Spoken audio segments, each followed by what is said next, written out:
Happy Halloween, everybody, and welcome back to Podcast for Fun. This is a show where we dive into the passion, the process, and the journeys of creative storytellers as they bring their stories to life. I'm your host, Sophia, and today we are joined by a talented director, writer, and 3D artist, Bababoushe. Thank you so much for being here, Boo. Thank you for inviting me. I'm so excited and honored. Woo. Let's go. So let's start with you telling us a little bit about yourself and your career. All right. So, hi everyone. I my username handle is Bababoushe, but my common nickname is Boo, and I'm a currently by day I work as a 3D character artist on the second Ninja Turtles Mutant Mayhem film at Mikros Animation, but by night and well, I guess this is like my long time my long career aspiration is to become a director and have my own like hopefully show run a series one day. I currently directed two short films in the universe of my original characters. One of them is in festivals, and hopefully we will be able to release it next summer, I hope. And the other one you can already find it on YouTube. It's called Dolly Baby Twilight Fugitives. It's a little teaser, like a minute, and yeah, that's what I'd like to do. And it's perfect for the Halloween festivity, guys, because she's kind of like a Frankenstein, but like not really. Yeah, yeah, exactly. It's like a very like freaky Frankenstein-esque universe. It's a bit like a twisted fairy tale, sort of dark fantasy where you have these characters that can just like switch around body parts and like you can even do that when someone dies. You can just use someone else's body to host their consciousness. And but what if someone didn't want to be brought back? And that's what happens to the main character, Dolly, who is forced back against her will, and she's like, you know what? Fuck this. I'm getting out of here. And she starts like in the legal surgery business and to make money to fund her escape. It's super fun. I mean, check it out and follow my Instagram to see updates. I really hope to post more comics and stuff this year because last year when you work on like a film or something, it takes like all of your time. I just didn't have the time to post anything, so I hope I can get back into that groove. I felt so cool seeing it firsthand. Her Yeah. her picture was like literally the first picture I ever saw, and I was like, oh my Yeah, God. oh thank you so much. Oh yeah, and this is like for context, like how we met is so Dolly Baby was selected at the Ottawa Animation Festival's Pitch This contest where they selected eight pitches around from around Canada that were specifically TV series and we got to pitch and it was super fun meeting people and it was our first because I pitched with my partner, our first big I guess like animation festival.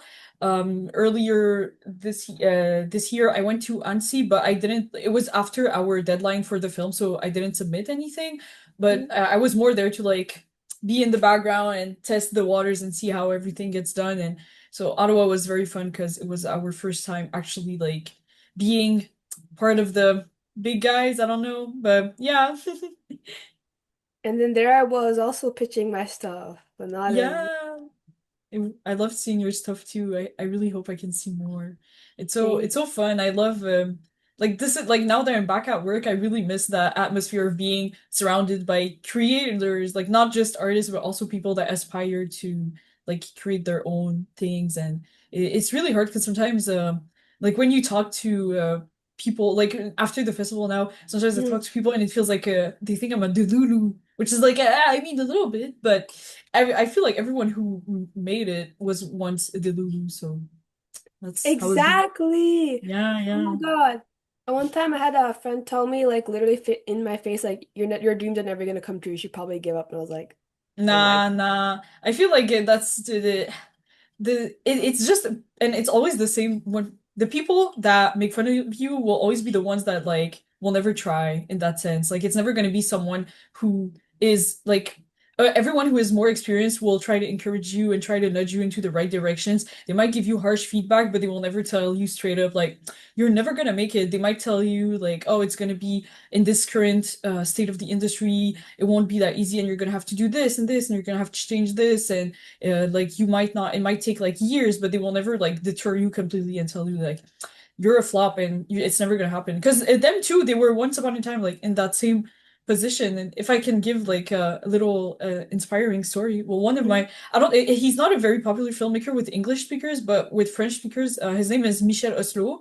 He made Mhm. Kirikou et la sorcière, which translates to Kirikou and the Witch, which is a film. I'm pretty sure it won at Annecy when it was released. It's an old film, but Mhm. it started his career and it like projected him into the like stardom in France in the film industry, but he made it when he was 40 years old.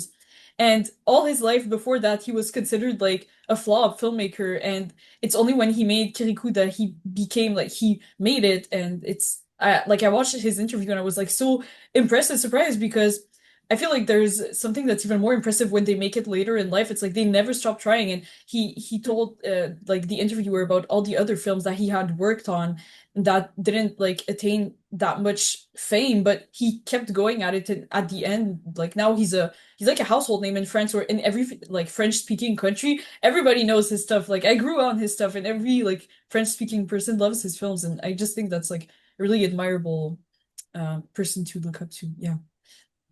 What would your like ideal life map be if everything went according to plan? Oh, that's a big one. Yeah, Oh, I wish to be. This is like holding the magic wand. It's like I wish yeah. to be a showrunner of Dolly Baby at a really, I don't know, at a cool studio or a cool and working with a cool distributor. And I think that's the ultimate goal. Of this is like the if there was like a magic wand goal. Yeah, and not just Dolly. I'd love to also work on like other film projects, other like the especially as a director, because I feel like when you're right now, like currently, I mentioned it in my intro, but I work in the as an artist on a film, which is like super fun and I love my job, but you're not really implicated in the sense that like you don't have creative input. You really got to follow someone else's vision, which is also very fun. Like I find a lot of fulfillment in trying to help someone else bring their vision to life. But I really miss like because going from making my own short films and making my own, I also made comics before, so that's my background. Like having all this, let's say like creative control to having no creative control at all now, it feels very like I really miss it, and I so that's why I really want a position. I feel like director fills that well, but if not writer or something like that, where I can just have like have some creative juices flowing because I really miss that, and I still want like right now in my free time I'm trying to like I wrote a pilot script for Dolly with my partner. It's like 45 minutes long. It's crazy, but anyways, yeah. So I'm still trying to continue working on my stuff. It's just going a lot slower now that my time has dwindled, but I must not give up. Yeah, day jobs be taking all of your time, man. And the commute is crazy. I mean, Yeah, this is my day job, and then like, but thankfully this week I got to work on my comic a lot because I nice. was sick. Yeah, is it Nova? Yeah, it's Nova, and actually I'm working on like three other comics. I'm just making the pilots for all three of them, and then Hell I'm yeah. publishing them all at once. And whichever does best, I'll continue working on that one. Oh, that's smart. Yeah. There's another indie animated studio that's doing something similar where they have like a mini teaser for three different ideas and they're like waiting to see which one will take off more to like know in which to invest, which I think is a smart move, honestly. I forgot their name. I'm so sorry. I think they're called Microscience or Microfoam. I'm so sorry, but they're Microphone, cool. Yeah, microphone. no, but like foam, like sea. I just remember their name is like sea themed, but it's cool. What they make is really cool. Yeah. Shout out to them. I'm so sorry, I got it wrong probably, No worries, no worries. but I'm You, excited to see your webtoon. thank you. I will definitely show it to you when I'm done. I'm Hell gonna yeah. spam you, and you'll be like, "Oh my God, Sophia keeps messaging me. Stop." No, no, I'm telling you, I love to see other people working on their stuff and it inspires me to lock in and continue working on mine. If you had to describe like the ideal career what you want based off like somebody, like someone who already has it, who would it be? Mhm. Oh wow, that's a really, really like tough question. Let me give me like one moment to think about it. I feel No like worries. there's maybe not one person in particular, but I'm just gonna give an example of because I feel like there are many, but maybe someone like I feel like Rebecca Sugar is a very great example. They show ran Steven Universe at like 25, which is crazy. I don't think I will reach that, but like it's Yes, you a will. What are you someone talking about? I don't know, man. But it's someone I really look up to, and even now the projects they put out, I think they're Mhm. all very interesting and their work is impressive. Or I look up to also there's Noel Stevenson, which showran Shira and also wrote the made the comic Nimona, which eventually became the film. And that's a I feel like these are like two examples that come to mind, but there's so many like amazing artists. Oh, actually, now that I remember, Robert Kirkman, like the Invincible guy in Walking Dead, Yes. that's a really good example too. Yeah, because he also has a bit of a similar back. I never like dabbled into comics that much, so I wouldn't go that far. But in the sense that like he started from a place, and then he like with comics, and then he went into more film and TV, which is like super cool. He's a cool guy. I want to do Yeah, that yeah. too. I keep mentioning Robert Kirkman when people ask me the same question. Yeah, yeah. Wouldn't that He's be so goated. cool? He was like Yeah. so okay, he was so like ambitiously annoying apparently. Okay. Like also, okay, this is the part where I don't want to copy him, but apparently he like lied to people. Like, producers and stuff. Uh-huh. They would ask, they would say like, "Oh, I want more spacey stuff." And then like his idea, right? He'd be like, "No, there is spacey stuff." And then he never writes the Yeah, space. yeah. It I honestly sometimes it does have to be like that, I feel. Like just from my limited experience, you do have to because sometimes they just like the higher ups, like producers, they just don't see the vision. And Mm, if like a small inoffensive lie might help them, like it's not that I'm kidding. I'm not encouraging lying, guys, but yeah. just saying.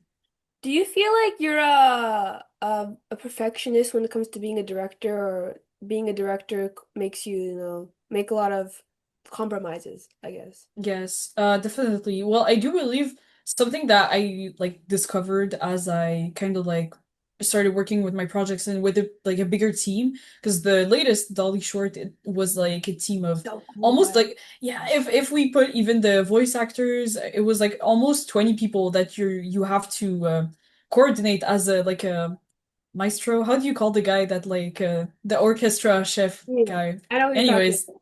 yeah, that guy. So it's and I feel like a lot of what I discovered was that being a director, most of it, I would say like 80% of it is just communication. It's not even, it doesn't matter how good your idea is. It doesn't matter. Like what really matters is how well you can communicate it to people and how well you can also meet their because you gotta like people they have their own let's say like limits and they have their own things that they can accomplish and you as a director you're like supposed to put like you're supposed to get like the max out of everyone in that sense and have the best result with it. And so it's just about trying to meet people where you can, trying to like see what they can bring and trying to see how it can align with your vision. And it's a lot of I wouldn't call it compromise. It's really more about it's because it's the reality of things. You can be like an asshole director and ask for people for things that they will never be able to produce. And that's not only like being an asshole, it's also like unrealistic because you can't ask for things that people will not be able to make. It's just about being realistic and being because also I think a major factor again, like it's just being a good like person to work with and because you don't want to be like now that I'm in the industry, sometimes I hear my colleagues talk about unnamed directors, I shall not name, but that they were like total pains in the asses to work with and because they remember it, like no one's gonna forget it if you're gonna be like a total ass. And that's the same thing for even like in a small indie project. I feel like you really, if you want people to continue working with you, if you want to leave like a good impression, you got to be someone that you want to give people their own space. And it's I would never call it compromise. It's really just making the best out of what, because sometimes I think that's also something that most people who haven't tried, I guess, don't realize is that the like being a director, it's making the best film. It's not about having your ideas in it, in the sense that like sometimes the best idea for the project might not come from you. Like for example, I'm just saying like a nonsense, like an example. Let's say I had imagined an ending for a short, but then someone else proposed to me another and like alternative ending that sounded better. Of course, I'll go with the other one, even if it's Yeah. not mine. And I think that's about being like knowing when to say yes to other people and be like, you know what? And being like having enough being enough humble. I wouldn't even call it being humble. It's like you want to make the best thing, then take the best ideas. And sometimes they might not come from you, and that's okay. And it's really about like trying to like the people you're working with. If you again you foster an environment that's fun and that's creative and that will get people trying to like churn out ideas, you will eventually have like more like greater ideas to put in your project. And at the end, it's for the best film, so everyone's a winner here in my book. So yeah. It's such a positive way of looking at it. I think it's a good thing. Thank you. I try to be positive. Otherwise, I feel like this is a career that I will be very drained of very fast if I don't try to like stay positive about it. Yeah, yeah. How do you keep yourself so motivated? Because isn't this all like very self-driven projects? Yes. That's a very good question that have come to reflect on ever since again, like I started my first industry job. Because again, I have like so little time, like personal time left, and it's really hard to like.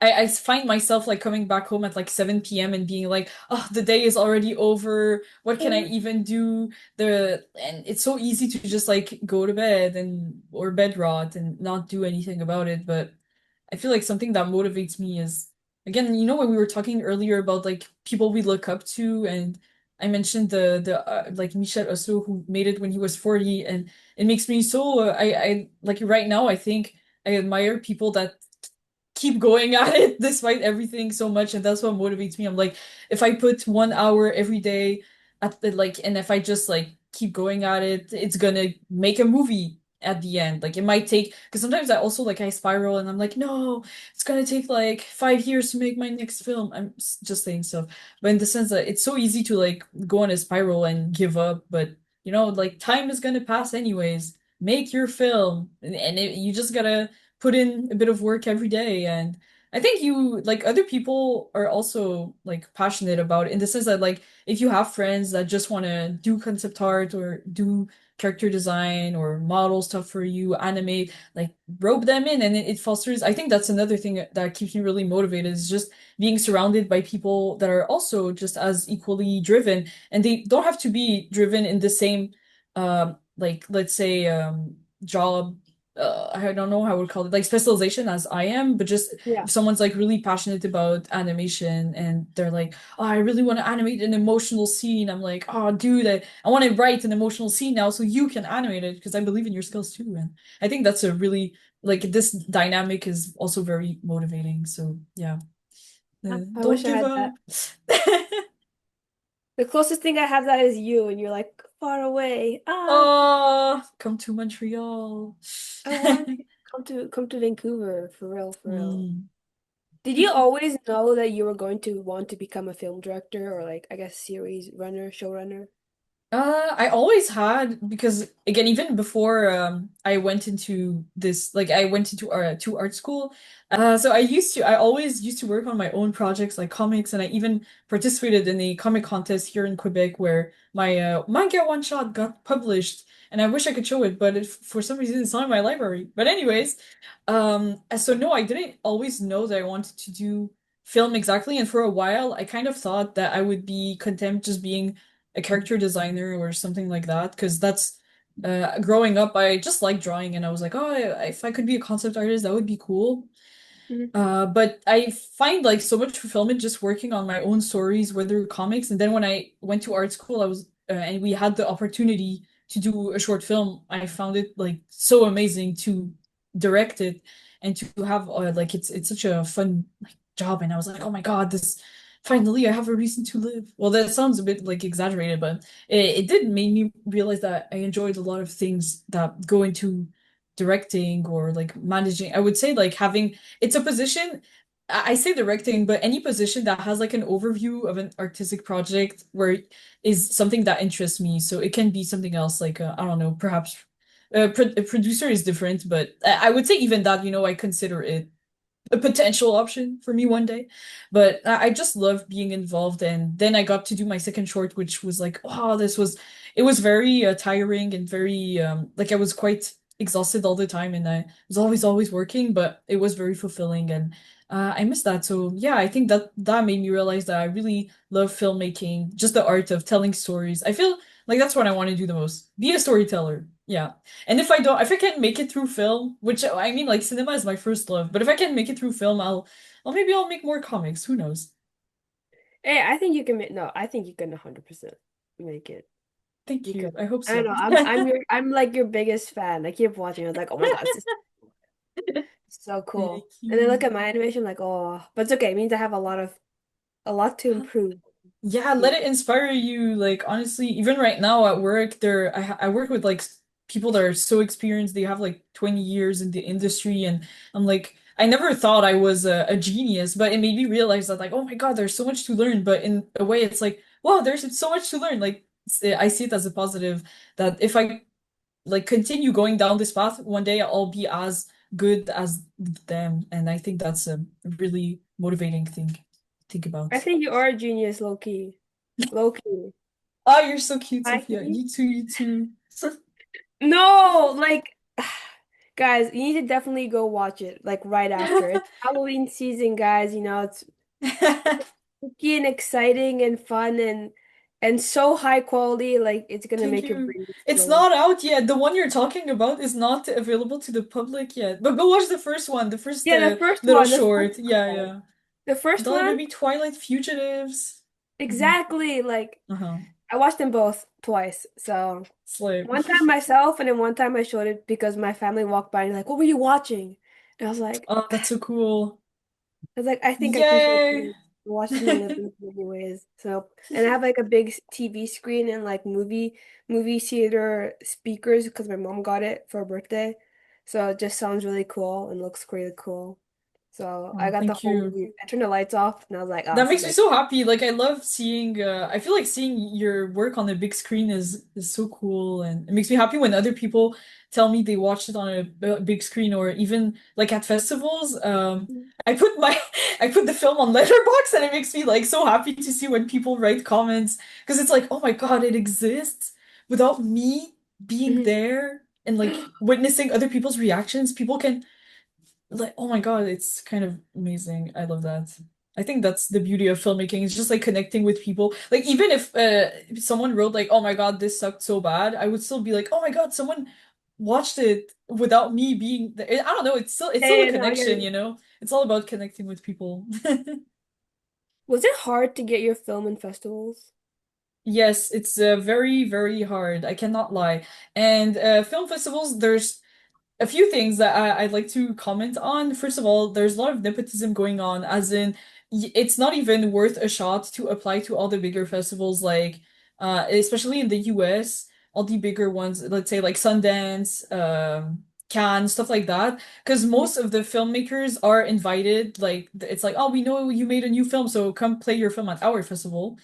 And so there's first of all there's that, and then on the second a second thing about festivals is that I feel like a lot of them are very, because it's also an industry, you know, they make money off submissions, and sometimes submissions can be very costly. It's like $70 to apply to one festival where they get 1,000 applications, so you have almost no chance of getting in, and it's a very I'm not gonna say how much money I spent on submitting the Yeah. film, and at how many festivals we got accepted in, because it's just part of the reality. Like even when I talk to more experienced filmmakers, even them, they tell me like if a film has a 30% acceptance rate at festivals, that's already amazing. But to just get like a 30% acceptance rate, that means, and to make it like worth it, you'd have to submit to like 100 festivals or something. And if every festival is something like $40, like you can just math it out, but it becomes an absurd amount of money really fast. And I feel like they are useful in a way that people will get to see your work, and sometimes the people that attend these festivals, they are other industry professionals that can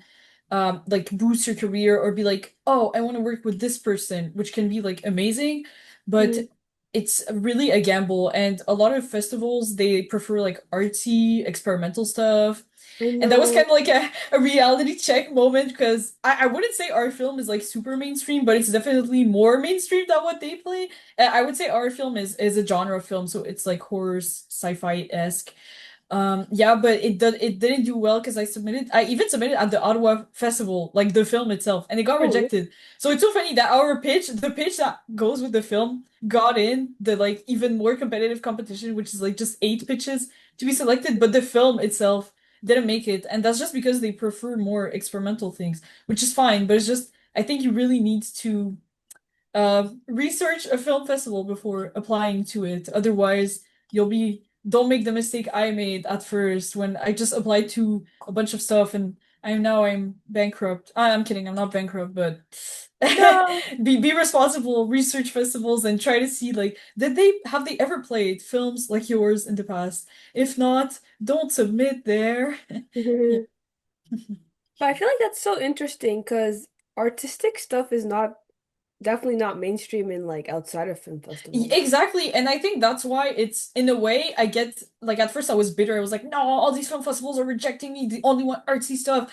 But like you said, it's that's because artsy stuff has no market outside of film festivals. Like no one is gonna pick up let's say an artsy experimental series or whatever and make like 1 million episodes because the audience is much smaller than mainstream things. And so Mhm. for filmmakers, because I know a lot of people that make like stop motion films and like these more experimental films that they have like zero market outside of film festivals in the sense that like no mainstream studio is gonna want to fund them. So their only like career path is to like play at festivals. And sometimes these films take like an insane amount of years. I watched one at Ottawa. It's the girl who cried Mhm. pearls because the producer that worked on it is actually he mentored me and he's so cool. It's Marc Bertrand. Anyways, Mhm. but that film took 7 years to make, and again, it's a stop motion film. And it's so beautiful, but again, it really showed me that like I shouldn't feel like I really have to respect and the filmmakers that make these highly unconventional films and like really like put all their passion into it even if they're often like not gonna become because these films again they're not mainstream, they're not gonna make $1,000 million or whatever. And so I don't think it's yeah I like yeah I'm sad my film doesn't get into festivals, but also I really respect the people that make all these really artsy films. I think it's just a different matter of a like a career path. And I think but if anything it shows that there should be a different avenue than film festivals to get recognition, which now brings up the question of things like YouTube, which is like very viable right now. Like people be I like some people have shows picked up from like blowing up on YouTube. So I don't know. I guess No. I really hope our film does well once we post it. I think that's my biggest fear is that we post it and it flops. But I mean, it's life. If it flops, it flops. Come, like, yeah, like if you're to whoever's watching this right now, like, come back in a year and then Mhm. tell me if the film has flopped. Google Dolly Baby, Rhythm and Flesh. That's the name of the film. Anyways, yeah. Hey, when you release it, you can come back on here and be like, "Hey guys, do you remember me? My film Yeah, is." yeah. I will, Yeah. I will. I'll comment. I'll be like, now it's out. Go check it out. And I hope it didn't flop yet. But I shouldn't again like I'm saying this kind of like kidding, like, oh I hope it doesn't flop because social media and things like these, they're very unpredictable. I can't predict if it will do well or not. I shouldn't put much more like because I met someone that told me that you should always try to only like look forward into things you can control and things outside of Yeah. your control, like social media metrics and things like that. Like, don't let them bring you down. And I think that's really trying to like I don't know how I say this, like process that in my brain and like really cling onto it. Because I think that's something that I still struggle with is just like social media in general and posting my work because it's a bit, I don't know, having people perceive my work without me being there next to them. It's a bit daunting and yeah. I mean, you're doing it with an open heart though, like, 'cause there's a Oh, lot. thank you. What was your experience like pitching your ideas to like producers and stuff? It was honestly it was a lot. Okay, sorry, I'm gonna recap my sentence. I Yeah. learned a lot more than we made, like, let's say we didn't make any sale, but just like the experience of like pitching it taught us a lot. And it made me realize that selling an idea is easy in the sense that like if you accept any compromise and if you accept any sort of deal that you will, because people like studios are not that much privileged compared to a creator in the sense that they're also desperate for the next big IP, and they're ready, a lot of them are ready to just like see if they, especially like I'm gonna say mid tier like studios, that so not like, I'm not talking about Disney or those guys, but I'm just saying like other studios are a lot more open to like getting new ideas in because they also want a big cash cow, you know? But what Yeah. we discovered, like me and my partner through pitching, was that they all have, because of this, because they're so, I guess, like desperate and they really just want to make money, like they're in for the cash. You will often get compromises that are not like, you know, when you asked me earlier about compromises, this is a different type that's like not, it doesn't go. Like some people asked us like, oh, can this be instead of a TV show, a film, or 4 episodes that make a film in the end? And I was like, no, it was written to be a show. And some other Mhm. people like told us like, oh, it has to be like you need to lower the age rating, so no adult stuff. It has to be more for kids. And there are so many like to each person that we pitched, there was a different compromise like that, which was very, at some point, it just kind of like made us reflect that there has to be another way to go at this other than just like going the standard industry route. But there was also a person that asked us like, "Oh, is this gonna be a musical like Hazbin Hotel?" Because they were like, "Oh, they literally told us this gives me vibes of Hazbin Hotel," and I was like, "How where are you seeing the Hazbin Hotel in this?" But I mean, whatever. So it feels like everyone has different expectations for what your show will bring them and what merch they're gonna sell and what content and how many spin-offs and how much money they can get out of it, and you just gotta be really careful not to sign anything that's not a good, that you didn't look at with like a lawyer, first of all. Mhm. And yeah, and also the other thing about like pitching is that yeah, and the only studios that we were interested in and that were slightly interested in us, well, they were, I'm not gonna say slightly, they were very interested in the idea, but not interested in us as creators in the sense that because we don't have any show running experience, directing experience, they offered the option or like the deal of like, we love your idea, but we want to bring in someone that's a lot more experienced to showrun it slash direct it slash write it, which was a really hard blow at first because I was like, oh my God, that's like, how can you love my idea but not want me involved? And it was hard to digest at first, but it's kind of like part of the reality that if you want to see your idea get made, you're gonna have to, I don't want to say let go a little bit, but I feel like you should still find uh, a foot, like a compromise that suits you best, you know? But so that was like the only one that interested us. But even that one, it kind of like fizzled out because they wrote us back and they were like, yeah, actually, right now we only want to do kid stuff. So that was sad. And we kind of like after talking around with the other pitchers and also our mentors for the pitch, like, and yeah, and you too, it kind of like we realized, well, also Mhm. I talked a lot with you know Eric. His name is Eric Yeah. Calderon. He's a very, I'm saying this to whoever watches this. He's a very experienced producer, and he even showran like a Transformers series. He's super cool.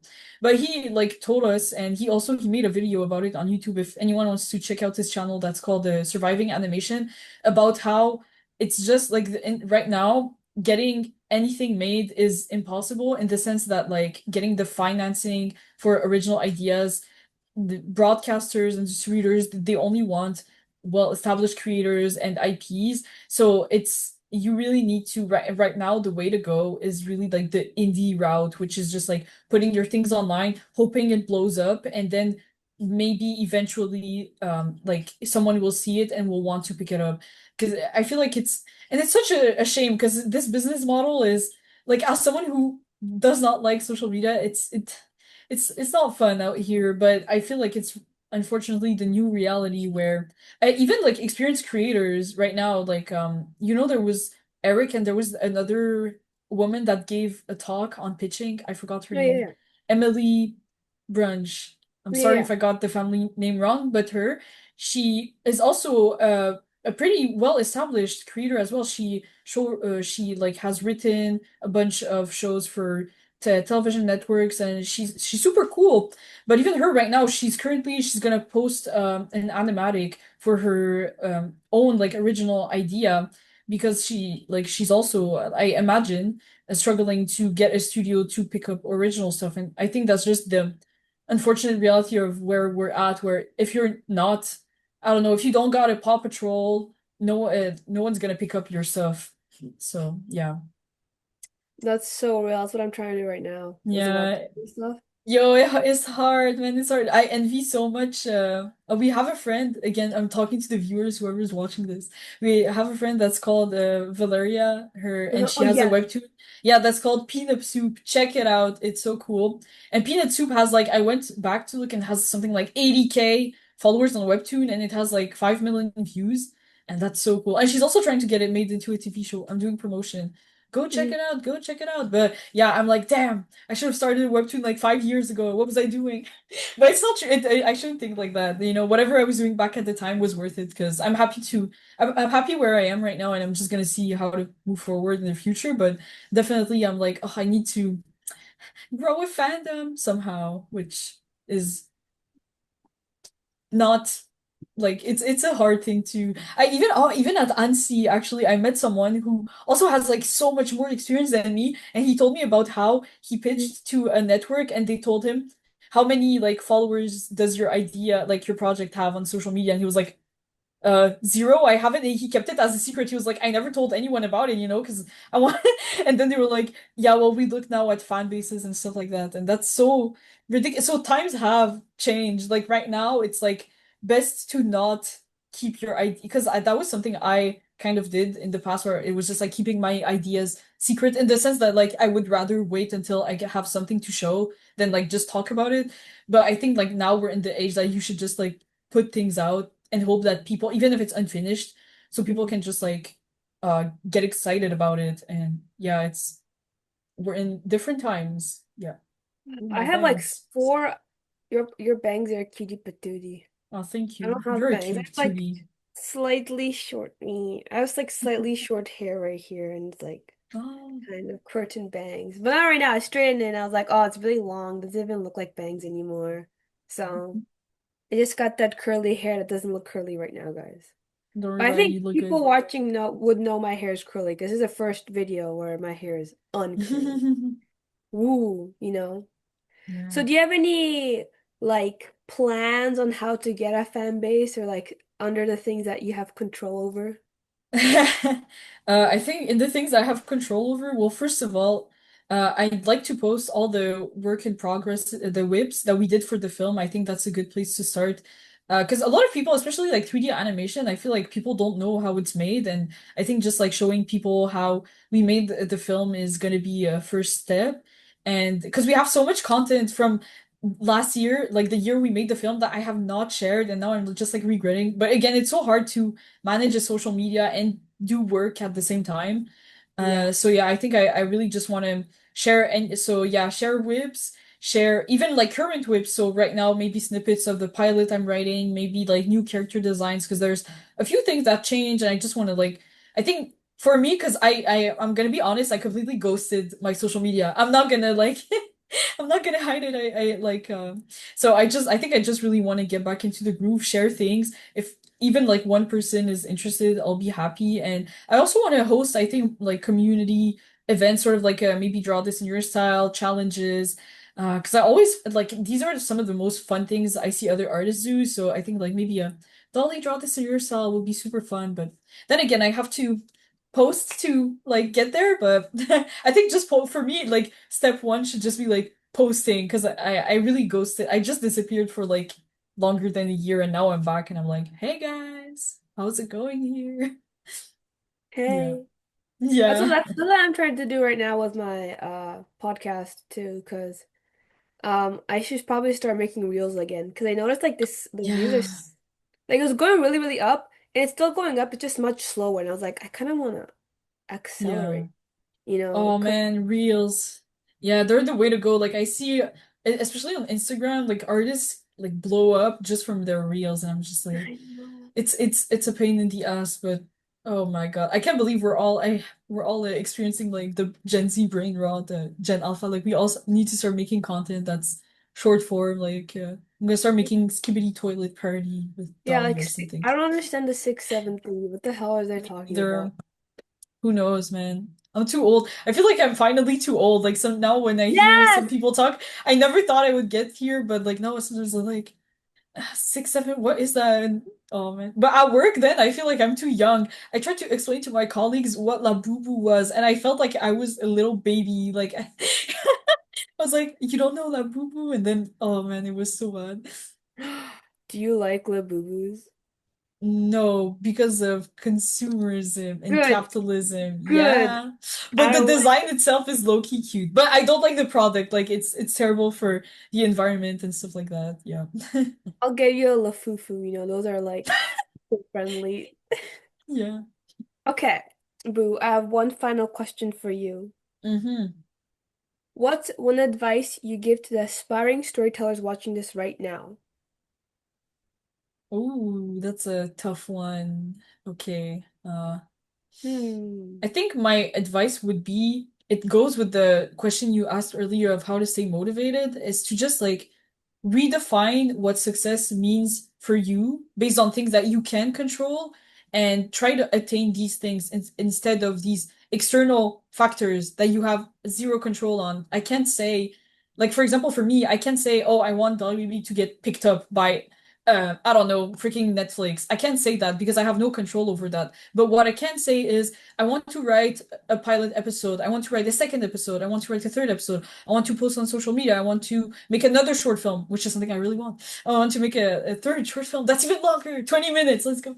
Anyways, but so really like try to only to keep yourself like if you don't want to go insane in the sense that like if you don't want to feel you don't want to spiral and you don't want to feel unmotivated, you really have to redefine what success means to you and what making it means to you. And I really think they should be based on metrics that you can control. If it's comics, like you should tell yourself, I want to post this amount of chapters or etc. etc. Things that you can do because some things are just like the industry is just terrible for everyone. I have amazing friends that still have not found jobs yet, which is like so terrible. And even for me, like after Ninja Turtles, I don't know what I'm gonna do next. Like I have no, and that's not because I suck. That's just because the industry is just, and when I say the industry is bad, what I mean is that Mm, nothing is getting made in the sense literally like no, very few animated films are getting made, etc., etc. But yeah. anyways, so just like saying that because often like you get like artist jealousy and this feeling of like, oh, this person, they're so young, but they like here in Quebec, there's a very popular director. His name is Xavier Dolan, and he made a very famous film at 19 years old, but he's also a nepo baby. But anyways, that's beside the Okay, point. thank God. That you like looking at people and I would be like when I was younger I would be like, no, it's so I wish I was like him. Why can't I be like him?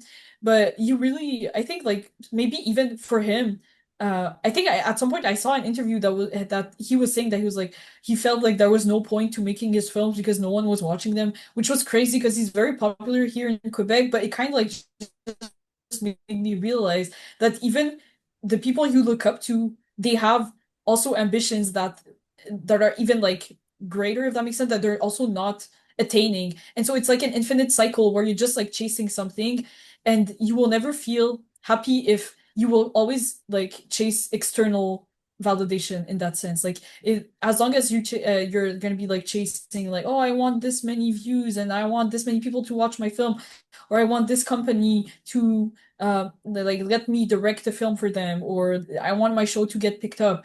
As long as you're looking at these external things, I feel like it's a really like it's cool. Don't I'm not saying like for me, for example, when I got my job, like I love my job. I Ninja Turtles, I love Ninja Turtles. But in the sense that I shouldn't my whole identity as an artist, and this is like my biggest advice for any like aspiring artist, is like your identity as an artist should not rely on like these exactly like these things that you have no control on, like getting a job, getting, I don't know, reputation, things like that that you have no control over. So just like do your you gotta do your own thing, like Miles, like nah, I'm gonna do my own thing, really do that.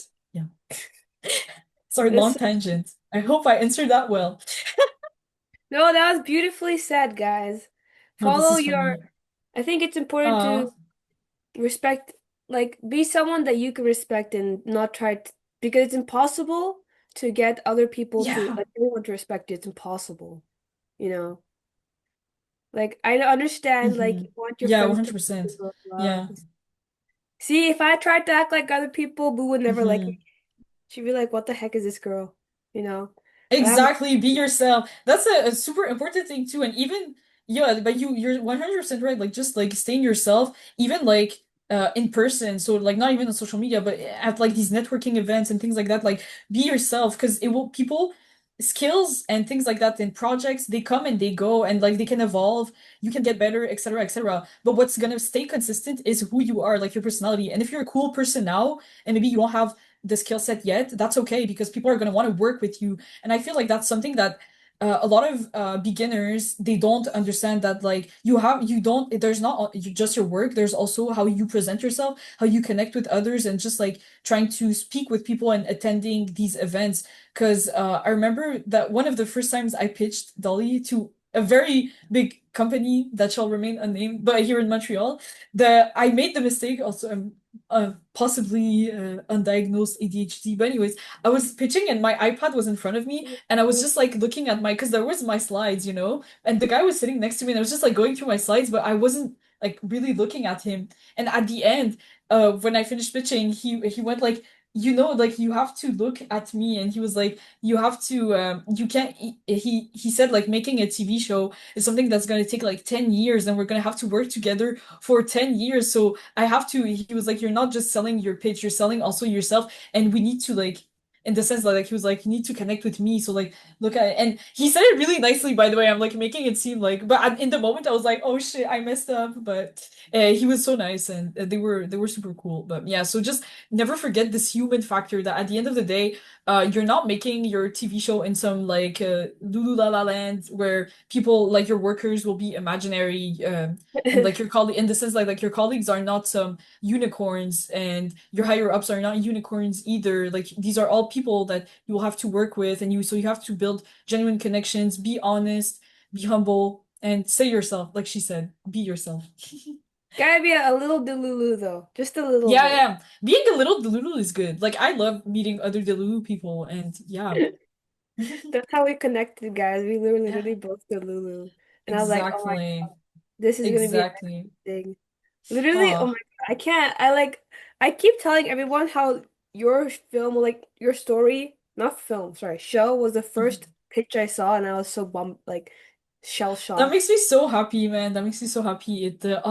Oh man. That makes me so happy. Thank you, Sophia. You're so cool, And Sophia.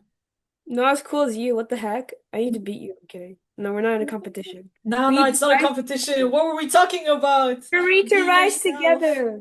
Yeah, Oh, exactly. We're running next to each other, not in competition.